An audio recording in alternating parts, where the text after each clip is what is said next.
ओम नमः शिवाय। जय भोलेनाथ। आप सभी का दिन शुभ और मंगलमय हो। भगवान भोलेनाथ की कृपा आप सभी भक्तजनों पर बनी रहे। आज आप सभी सुनेंगे श्रावण मास महात्म्य का 9वां अध्याय। ईश्वर बोले, हे सनत कुमार, इसके बाद अब मैं शुक्रवार व्रत का आख्यान कहूंगा, जिसे सुनकर मनुष्य संपूर्ण आपदा से मुक्त हो जाता है। लोग इससे संबंधित एक प्राचीन इतिहास का वर्णन करते हैं। पांड्य वंश में उत्पन्न एक सुशील नामक राजा था। अत्यधिक प्रयत्न करने पर भी उसे पुत्र प्राप्ति नहीं हो सकी। उसकी सर्वगुण संपन्न सुकेशी नामक भार्या थी। जब उसे संतान ना हुई तब वह बड़ी चिंता में पड़ गई। तब स्त्री स्वभाव के कारण अति साहसयुक्त मन वाली उसने मासिक धर्म के समय प्रत्येक महीने में वस्त्र के टुकड़ों को अपने उदर पर बांधकर उदर को बड़ा बना लिया और अपनी प्रसूति का अनुकरण करने वाली किसी अन्य गर्भिणी स्त्री को ढूंढने लगी। भावी देवयोग से उसके पुरोहित की पत्नी गर्भिणी थी। तब कपट करने वाली राजा की पत्नी ने किसी प्रसव कराने वाली को इस कार्य में लगा दिया और उसे एकांत में बहुत धन देकर वह रानी चली गई। उसके बाद रानी को गर्भिणी जानकर राजा ने उसका पुंसवन और अनवलोभन संस्कार किया। 8वां महीना होने पर सीमंतोन्नयन संस्कार के समय राजा अत्यंत हर्षित हुए। इसके बाद उस पुरोहित पत्नी का प्रसव काल सुनकर वह रानी भी उसी के समान सभी प्रसव संबंधी चेष्टाएं करने लगी।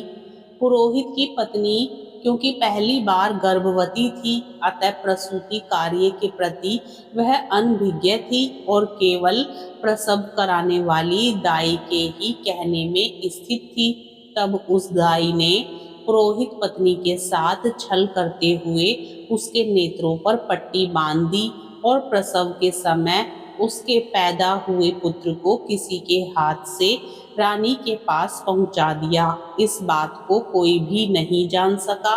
उसके बाद रानी ने उस पुत्र को लेकर यह घोषित कर दिया कि मुझे पुत्र रत्न की प्राप्ति हुई है। इन सब के बाद दाई ने पुरोहित की पत्नी के आंखों की पट्टी खोल दी। दाई अपने साथ मांस का एक पिंड लाई थी और उसने वह उसे दिखा दिया। फिर उसके सामने आश्चर्य तथा दुख प्रकट करने लगी कि यह कैसा अनिष्ट हो गया और कहने लगी कि अपने पुरोहित पति से इसकी शांति जरूर करवा लेना। कहने लगी कि शांति नहीं हुई कोई बात नहीं, पर तुम जीवित हो यह अच्छी बात है। इस पर पुरोहित पत्नी को अपने प्रसव के स्पर्श चिंतन से बहुत संदेह हुआ। ईश्वर बोले, राजा ने पुत्र जन्म का समाचार सुन जात कर्म संस्कार कराया और ब्राह्मणों को हाथी, घोड़े तथा रथ आदि प्रदान किए। राजा ने कारागार में पड़े सभी कैदियों को प्रसन्नता पूर्वक मुक्त करा दिया। उसके बाद राजा ने सूतक के अंत में नाम कर्म तथा अन्य सभी संस्कार किए। उन्होंने पुत्र का नाम प्रियव्रत रखा। हे सनत कुमार, श्रावण मास के आने पर पुरोहित की पत्नी ने शुक्रवार के दिन भक्ति पूर्वक देवी जीवंतिका का पूजन किया। दीवार पर अनेक बालकों सहित देवी जीवंतिका की मूर्ति लिखकर पुष्प तथा माला से उनकी पूजा करके गोधूम की पीठी के बनाए गए 5 दीपक उनके सम्मुख उसने जलाए और स्वयं भी गोधूम का चूर्ण भक्षण किया और उनकी मूर्ति पर चावल फेंका और कहा, हे जीवंती, हे करुणार्वे, जहाँ भी मेरा पुत्र विद्यमान हो आप उसकी रक्षा करना। यह प्रार्थना करके उसने कथा सुनकर यथाविधि नमस्कार किया। तब जीवंतिका की कृपा से वह बालक दीर्घायु हो गया और वे देवी उसकी माता की श्रद्धा भक्ति के कारण दिन रात उस बालक की रक्षा करने लगी। इस प्रकार कुछ समय बीतने पर राजा की मृत्यु हो गई।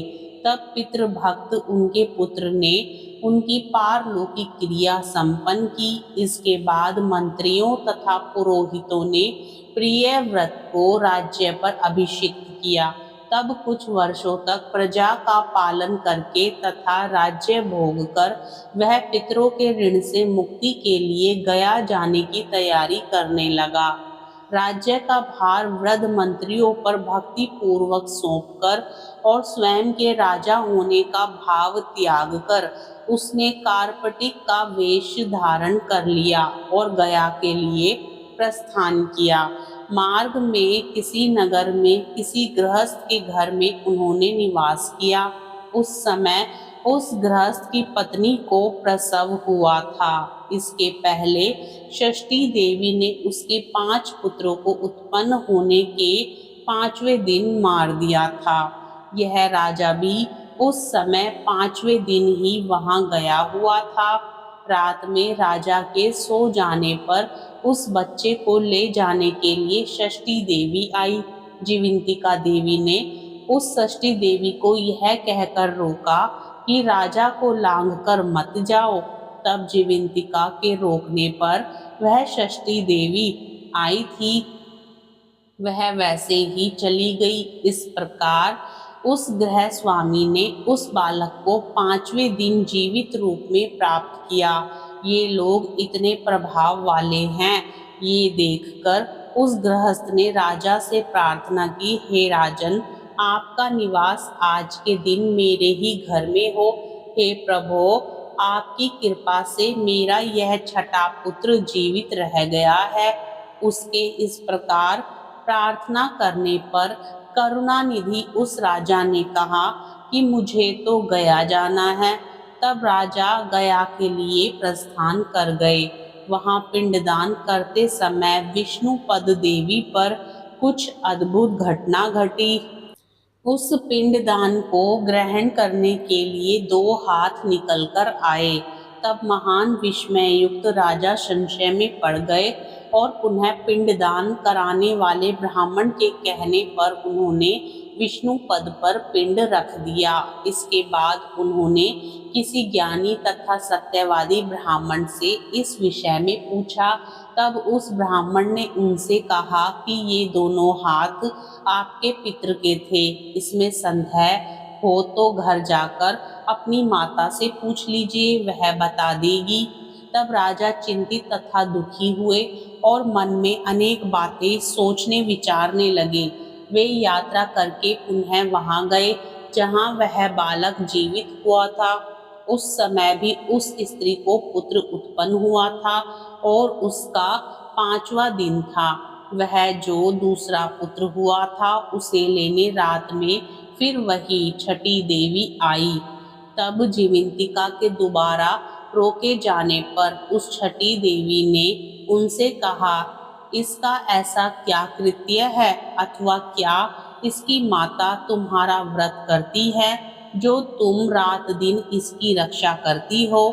तब छठी का यह वचन सुनकर जीवंती देवी ने धीरे से मुस्कुराकर इसका सारा कारण बताया। उस समय राजा शयन का बहाना बनाकर वास्तविकता जानने के लिए जाग रहा था। अतः उन्होंने जीवंती और छठी देवी दोनों की बातचीत सुन ली। जीवंती ने कहा, हे छठी देवी, श्रावण मास में शुक्रवार को इसकी माता मेरे पूजन में रत रहती है और व्रत के संपूर्ण नियम का पालन करती है। वह सब मैं आपको बताती हूँ। वह हरे रंग का वस्त्र तथा कंचुकी नहीं पहनती और हाथ में उस रंग की चूड़ी भी नहीं धारण करती। वह चावल के धोने के जल को कभी नहीं लांघती, हरे पत्तों के मंडप के नीचे नहीं जाती और हरे वर्ण का होने के कारण करेले का शाक भी वह नहीं खाती है। यह सब वह मेरी प्रसन्नता के लिए करती है। अतः मैं उसके पुत्र को किसी को मारने नहीं दूंगी।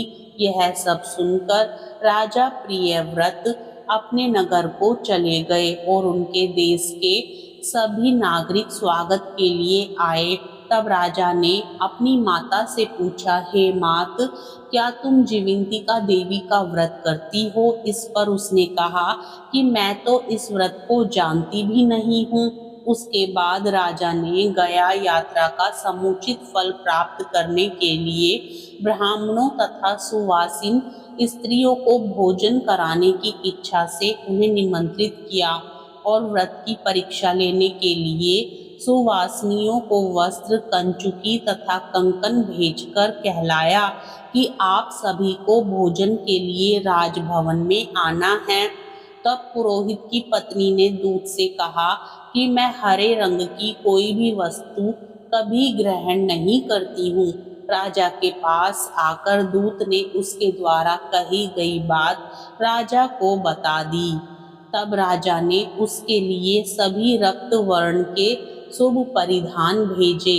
वह सब धारण करके वह पुरोहित पत्नी भी राजभवन में आई। राजभवन के पूर्वी द्वार पर चावलों के धोने का जल पड़ा देखकर और वहां हरे रंग का मंडप देखकर वह दूसरे द्वार से गई। तब राजा ने पुरोहित की पत्नी को प्रणाम करके इस नियम का संपूर्ण कारण पूछा। इस पर उसने इसका कारण शुक्रवार का व्रत बताया। उस प्रिय व्रत को देखकर उसके दोनों स्तनों में से बहुत दूध निकलने लगा। दोनों वक्ष स्थलों ने उस राजा को दुग्ध की धाराओं से पूर्ण रूप से सिंचित कर दिया।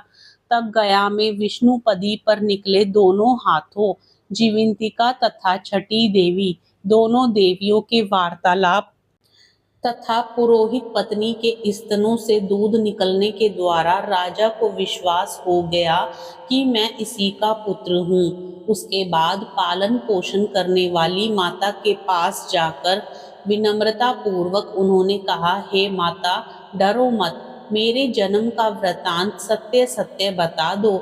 यह सुनकर सुंदर केशों वाली रानी ने सब कुछ सच सच बता दिया। तब प्रसन्न होकर उन्होंने जन्म देने वाली अपनी माता पिता को नमस्कार किया और संपत्ति से वृद्धि को प्राप्त कराया। वे दोनों भी परम आनंदित हुए। एक दिन राजा प्रियव्रत ने रात में देवी जीवंती से प्रार्थना की, हे जीवंती, मेरे पिता तो ये हैं, तो फिर गया में वे दोनों हाथ कैसे निकल आए थे? तब देवी ने स्वप्न में आकर संशय का नाश करने वाला वाक्य कहा, हे प्रियव्रत, मैंने तुम्हें विश्वास दिलाने के लिए ही यह माया की थी, इसमें संदेह नहीं है। हे सनत कुमार, यह सब मैंने आपको बता दिया। श्रावण मास में शुक्रवार के दिन इस व्रत का अनुष्ठान करके मनुष्य सभी मनोरथों को प्राप्त कर लेता है। इस प्रकार श्री स्कंद पुराण के अंतर्गत ईश्वर सनत कुमार संवाद में श्रावण मास महात्म्य में शुक्रवार जीवंतिका व्रत कथन नामक 9वां अध्याय पूर्ण हुआ। प्रेम से बोलिए शिव शंकर भगवान की जय। आज की कथा अच्छी लगे तो लाइक जरूर करें। चैनल पर पहली बार आए हो तो चैनल को सब्सक्राइब भी जरूर करें। जय भोलेनाथ।